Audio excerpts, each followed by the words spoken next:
Ya, halo guys, selamat datang kembali ke channel ini. Teman-teman, hari ini kita masih akan satu kali lagi membicarakan tentang kematian. Tetapi ketika di video ini, saya bicara tentang pengalaman pribadi saya. Tetapi di video ini saya tidak akan membicarakan tentang pengalaman pribadi, tapi saya ingin berbagi kepada teman-teman satu insight tentang kematian yang menurut saya akan sangat berguna bagi kita semua. Jadi, apa yang saya bicarakan di video ini, sumbernya semua dari video ini. Dan linknya akan saya taruh di deskripsi karena saya tidak bisa memutarkan videonya di sini karena mungkin berkaitan dengan copyright. Sedikit cerita, di akhir hidup ayah saya secara intens, 1 bulan terakhir saya intens merawat ayah saya. Pada saat itu rasa lelah, rasa panik, gitu ya, rasa takut bahwa ayah saya akan meninggal itu sangat besar, bercampur dengan kelelahan saya merawat dia. Dan pada saat itulah saya menonton video ini dan itu sangat membantu saya untuk sedikit bijaksana menyikapi keadaan yang terjadi kepada ayah saya. Sedikit bijaksana untuk melihat bahwa kematian itu adalah sebuah proses hidup. Jadi apa yang ada di dalam video ini? Jadi gini teman-teman ya, video ini bercerita tentang mengapa Ratu Elizabeth itu meninggal secara tiba-tiba. Dalam tanda kutip. Tiba-tiba itu begini teman-teman. Biasanya kan kalau kita tahu orang-orang yang berkuasa, orang-orang yang terkenal gitu ya. Ketika mereka dalam keadaan kesehatan yang memburuk kan kita biasanya akan mendengar mereka akan dirawat di rumah sakit, keadaan media menjadi heboh, akan selalu ada update di situ. Dalam waktu tertentu kita akan banyak mendengar berita tentang itu. Tetapi kemarin ketika Ratu Elizabeth meninggal itu terdengar seperti tiba-tiba saja. Ya, artinya tiba-tiba keluarga kerajaan mengumumkan bahwa Ratu Elizabeth meninggal di umur 96 tahun. Jadi apa sih yang sebenarnya terjadi? Jadi menurut video ini teman-teman, ada kemungkinan bahwa Ratu Elizabeth ini sudah menyiapkan proses kematiannya. Artinya begini, dari jauh-jauh hari dia sudah berpesan gitu ya, bahwa ketika keadaan kesehatan dia sudah memburuk, ketika semua treatment kesehatan sekiranya tidak bisa membuat dia recover kembali, atau segala life support itu sudah tidak berguna kembali untuk dia menolak untuk dibawa ke rumah sakit. Gitu ya. Dia akan memilih untuk tinggal di rumahnya, berbaring di ranjangnya sendiri, dikelilingi oleh orang-orang yang mencintai dia dan dicintai oleh dia. Kita memang tidak tahu keadaan sebenarnya. Tapi kemungkinan inilah yang terjadi ketika beliau wafat. Gitu ya. Dan itulah kenapa kita tidak mendengarkan banyak berita tentang dibawa ke rumah sakit, kondisi kesehatannya dan semuanya. Kita hanya mendengar akhir ceritanya saja bahwa Ratu Elizabeth sudah meninggal. Nah, ada pelajaran penting dari sini teman-teman.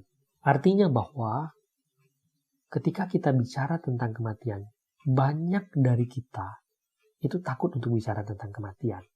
Kita merasa jangan bicara tentang kematian gitu. Tabu untuk bicara tentang kematian. Padahal kita harus tahu teman-teman, kematian itu kan proses hidup. Semua orang bakal ngalamin itu, gitu ya. Kamu bicara tentang kematian atau kamu tidak bicara tentang kematian itu tetap datang. Gitu. Nah, untuk orang-orang yang sudah berusia lansia, misalnya seperti Ratu Elizabeth yang umurnya 96 tahun, teman-teman, ada satu kondisi yang namanya frailty. Frailty itu mudahnya begini. Itu adalah kondisi kesehatan, kondisi fisik seseorang di mana stresor kecil atau gangguan-gangguan kesehatan sekecil apapun itu bisa menyebabkan efek yang besar bagi tubuh mereka. Karena tubuh mereka itu udah sangat rentan. Gitu ya. Nah, untuk semua lansia-lansia, mereka akan mengalami hal ini.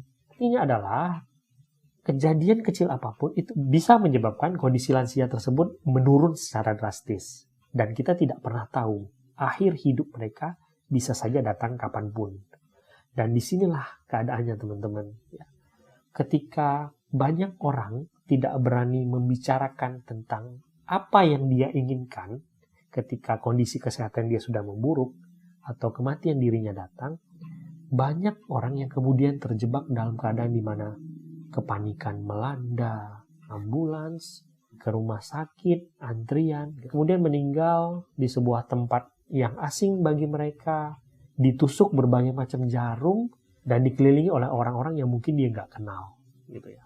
Saya tidak mengatakan itu kondisi yang buruk, teman-teman, tetapi kita mungkin bisa saja mencegah hal itu. terjadi kepada diri kita atau kepada orang yang kita cintai.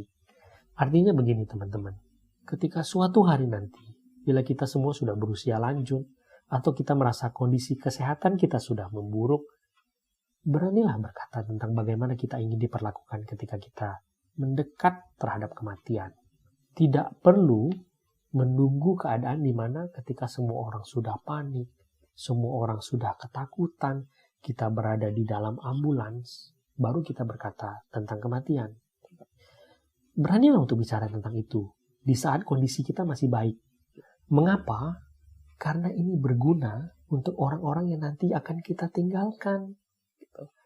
Ketika kita pergi meninggalkan dunia ini, mungkin tugas kita udah selesai. Tetapi terkadang orang-orang yang kita tinggalkan bisa saja tidak siap menghadapi itu.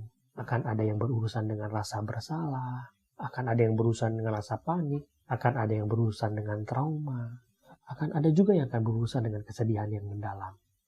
Kita bisa saja sedikit mengurangi itu atau mencegah hal itu.